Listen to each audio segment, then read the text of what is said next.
Weighing in with soybeans and a baby show straight out of Norburn, Missouri, we have Soybean Festival. From Hayward, Wisconsin, at 73 years young with the world's largest muskie statue, put it together for Muskie Fest. Finally, packing a punch with fire dancing and a pet costume contest, the Roseau, Minnesota Fall Harvest Fest. One of these festivals could win $100,000 in the Cenex Hometown Throwdown. You decide. Cast your vote at CenexHometownThrowdown.com. Cenex, powered locally.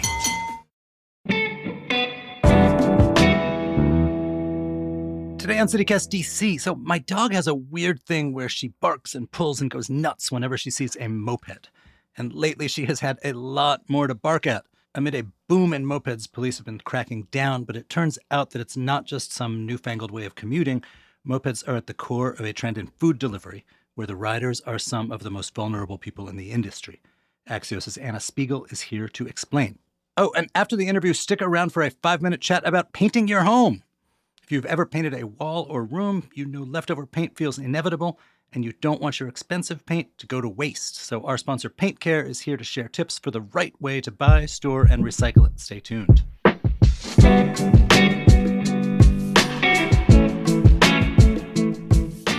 Today is Wednesday, July 10th. I'm Michael Schaefer, and here's what DC is talking about.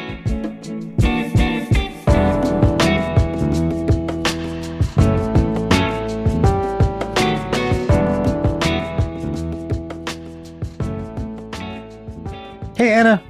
How's it going? Good. So there was this big bust, it made the news recently, of moped drivers, which at first blush seems like kind of a weird thing for law enforcement to be spending a bunch of energy on in DC. But why is it a big deal? They launched Operation Ride Right because mopeds, all of a sudden, they seem to be everywhere. There's always a fight over roadways in crowded cities. Is it the cyclists versus the cars? And all of a sudden, it seemed like out of nowhere, there was a flood of mopeds. Moped registrations have jumped nearly 165% in the last 2 years. There have been 114 mopeds registered this year alone. And it's just kind of a new kind of vehicle we're seeing because of mainly food delivery increasing in the DC area. And so, yes. Right. So a lot of the folks at the center of this story, this is not just sort of commuter found this to be a convenient way of commuting. But as you said, if you are somebody who orders delivery food, you may be implicated in this trend. Can you explain who is leading the charge with these? Yeah. I think one thing is mopeds, they kind of hit a sweet spot between e-bikes and cars. They're faster than e-bikes. They're not as expensive as a car or motorcycle. They're used by a lot of immigrant communities for food deliveries because there's also not as much permitting and you don't have to have the same amount of registration. So it's a lot of people who are working for, Uber Eats and DoorDash who are using these mopeds. As I understand it, there's a large number of them are undocumented migrants from Venezuela. It's a large section of Venezuelans. A lot of the people delivering food are, there's been 13,000 migrants Republican governors has sent to DC since 2022. And this is, a way for them to find work. And there's also an eager community of consumers who really want their food delivered to their doorstep. Now, even though we're at this point not past the pandemic, but, it's not as big as it was maybe in 2020, but there's still that convenience there. Okay, so how did these Venezuelan guys become the moped delivery group? I heard it's a lot about word of mouth, people kind of coming in, arriving in the city and saying, hey, this is a way you can find work. There's also some ways you can find work if you're not a documented worker. Many migrants without work permits, quote unquote, rent Uber Eats and DoorDash accounts from relatives or friends. They could rent an account for, $100 or $150 a month and use that way to find work. I think one of the things the crackdown is trying to solve is that there are also people using unregistered mopeds and who might not even have driver's licenses. So it's a way you can make a living. So just to be clear, it's not a legal way to make a living. No, if you are not. And there are plenty of people who do it legally. And, if you talk to DoorDash and Uber, they're going to say, they're really on top of their workforce in terms of making sure both the workers and their vehicles are all in line and permitted. But there's definitely, just like there always has been in the hospitality industry, a large undocumented workforce that's powering it.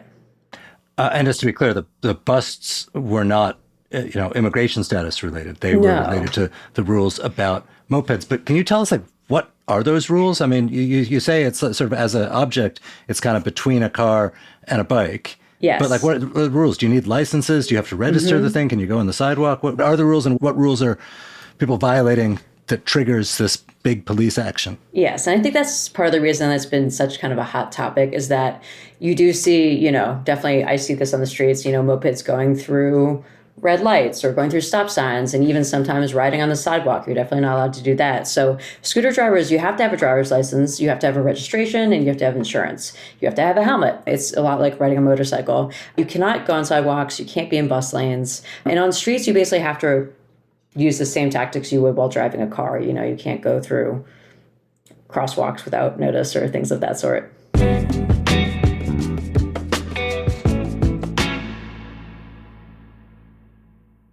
Want to know one of my favorite sounds?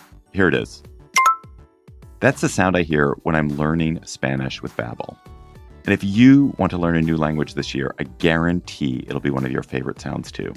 I'm David Plotz. I'm the CEO of CityCast, and I've been doing Babbel for a few weeks, and it's been so much fun. This week, I've been learning lots of food vocabulary and how to order in a restaurant. This is one of the things I love about Babbel, is that it's about learning the language so that you can use it.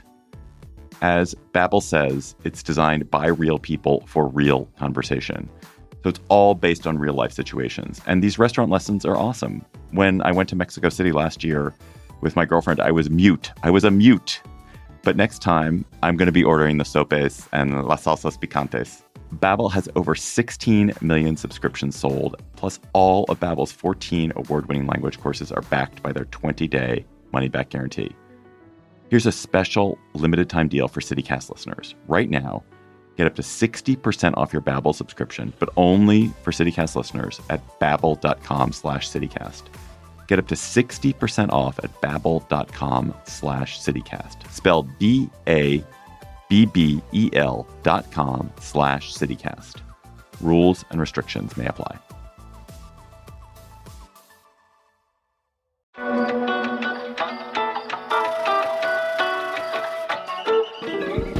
Paint Care is all about keeping it simple for district residents. They make recycling leftover paint, stain, and varnish easy with convenient drop-off locations like your local paint or hardware store. Each new paint project is an opportunity to reduce waste, and Paint Care has 3 simple rules for painting smarter.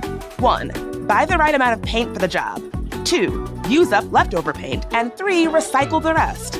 Visit paintcare.org/3simplerules to get tips on how to buy the right amount of paint, explore ideas for DIY projects for how to use up leftover paint, and look up your nearest drop-off site in the district.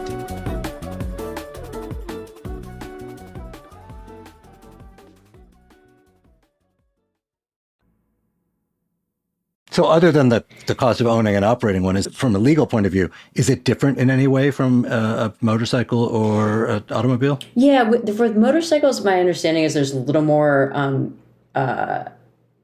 paperwork involved. The one thing you can do with a moped, which I think makes it attractive for delivery, is you can park on sidewalks as long as you're not technically blocking an entrance or you're not tied to a tree or something like that. So you'll see if you walk around DuPont Circle, for example, there's an area that's right by Shake Shack, Chick-fil-A, Cava, a bunch of fast casuals where people are getting delivery from all the time. And you'll see a bunch of mopeds, some on the street, some on the sidewalk, waiting for those delivery orders to come in. So of this enormous percentage increase in mopedery in DC, what proportion of that is sort of the food delivery industry versus just a commuter who might think it's a good way to get around? I think that is one thing they're looking for in more transparency is who is using these vehicles for what. In 2022, I believe, I don't know if you remember, there were some, public rideshare mopeds available, both from Lime scooters and a few other ones where it would be people kind of hopping on, hopping off, using them for commuting and getting around the city. But they've pulled out of DC since because they said it just didn't make, economic sense for them to be here when other things like scooters and e-bikes are so much more popular.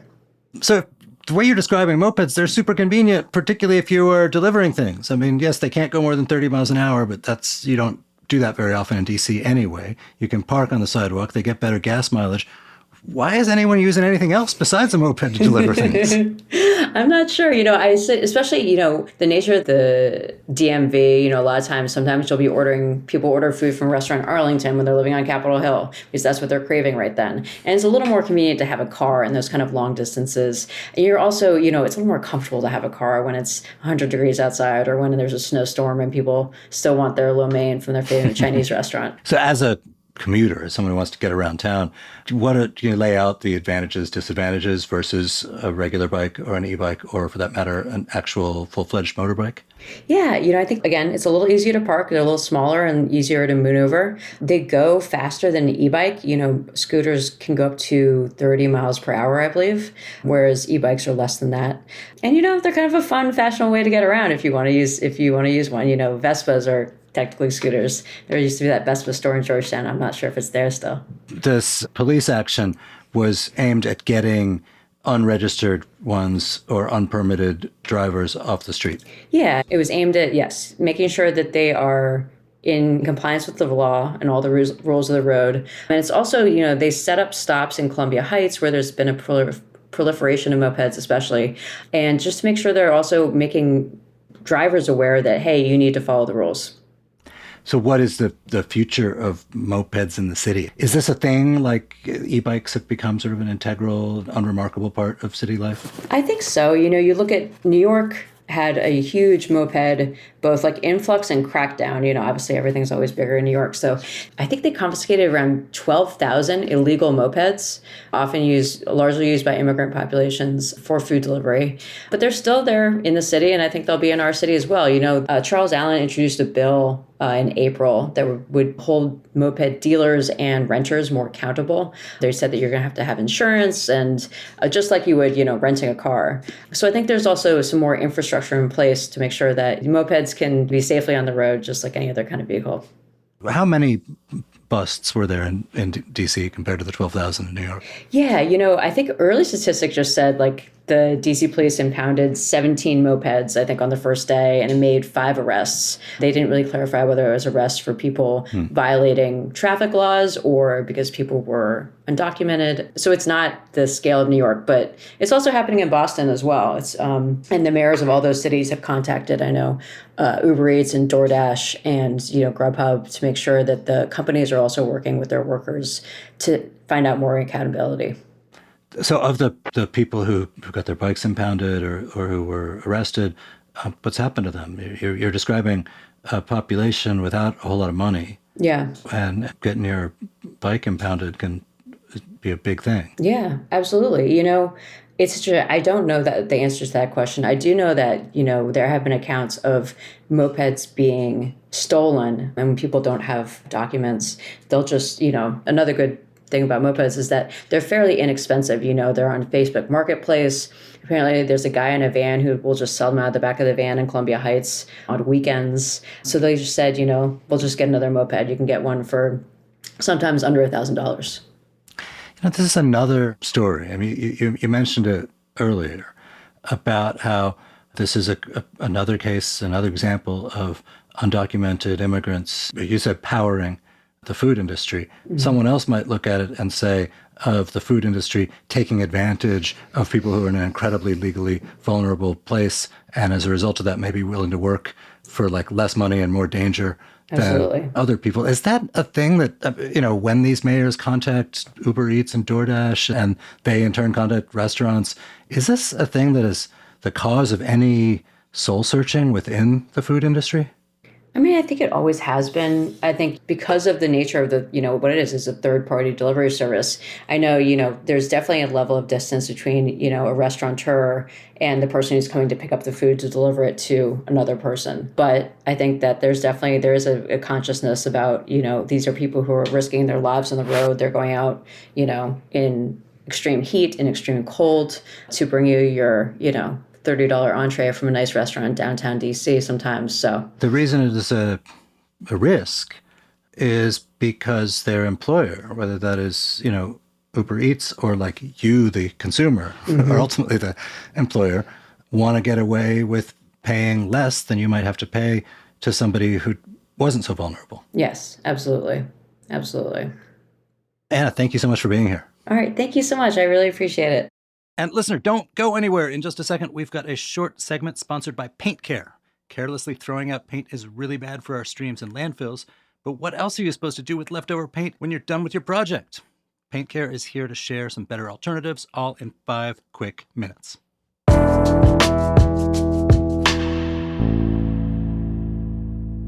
Hey, I'm executive producer Priyanka Tilve here with Brett Rogers, Paint Care's Vice President of Communications.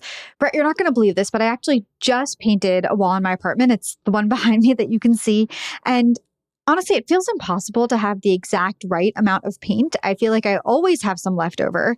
So I don't want to waste it, but I also don't know what to do with it. Is there a right way to store it to keep it good as long as possible? Yeah, this is a common problem since nearly everybody uses house paint at some time or another. And yeah, we have tips for how to store it to keep it fresh and in good quality. Also, even stepping ahead of that, how to buy the right amount. It's not always possible to buy the exact right amount, but there are some tips for cutting down on that extra. But then once you've got it, you can do things like covering the rim or the lid rather, with a piece of saran wrap before you seal it back up with the lid. And that creates a nice airtight seal, a little bit more airtight. Airtight is the name of the game. So you don't want dents or dings on there either. And that's why we always recommend using a rubber mallet as opposed to the classic screwdriver or a regular metal hammer, which will kind of nick up the rim and cause those little air pockets to get in there. Oh, wow. I wish I'd talked to you like a few weeks ago. If those aren't options for me, like those storage options, is it okay to just throw it out? Like, what do you do with all this leftover paint if you don't have a place to keep it? The number one best thing to do is to think of the old waste hierarchy. Reduce, reuse, recycle.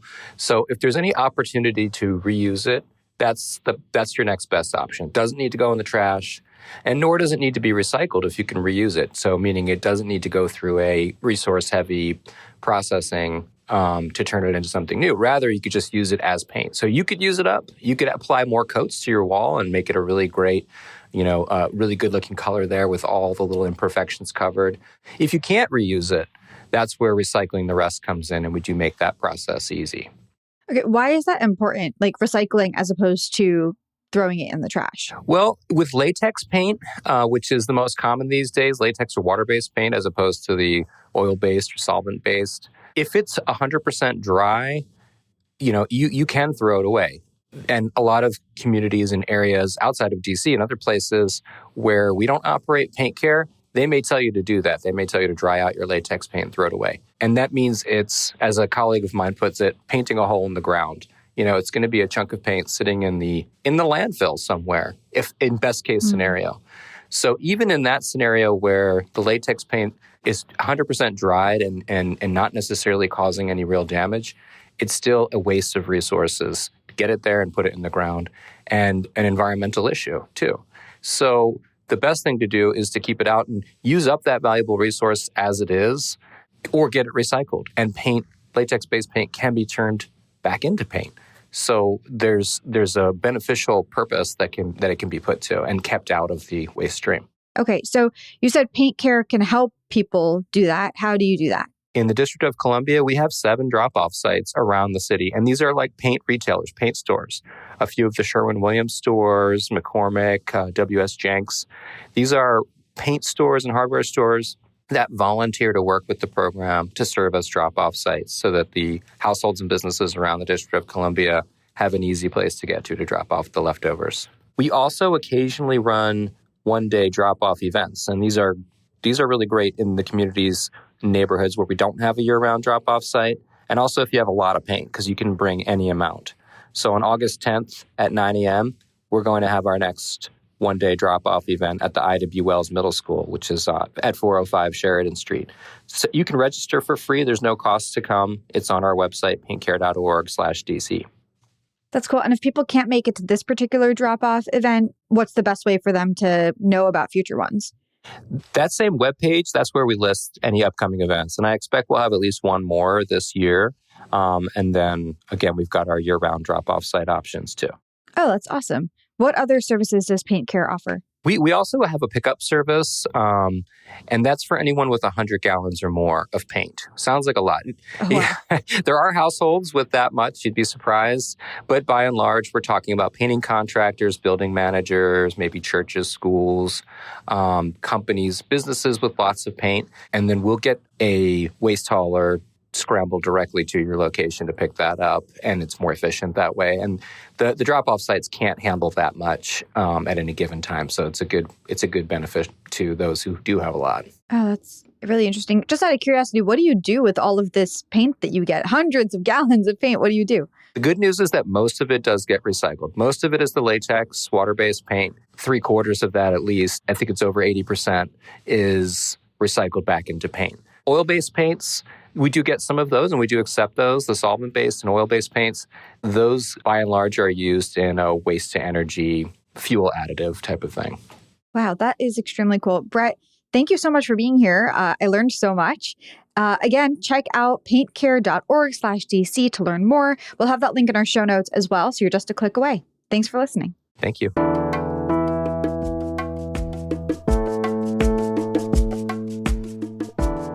And that is all for today here on CityCast DC. If you enjoyed the show, why not tell a friend, rate the show, leave us a review, and subscribe to our morning newsletter. We'll be back tomorrow morning with more news from around the city. Bye.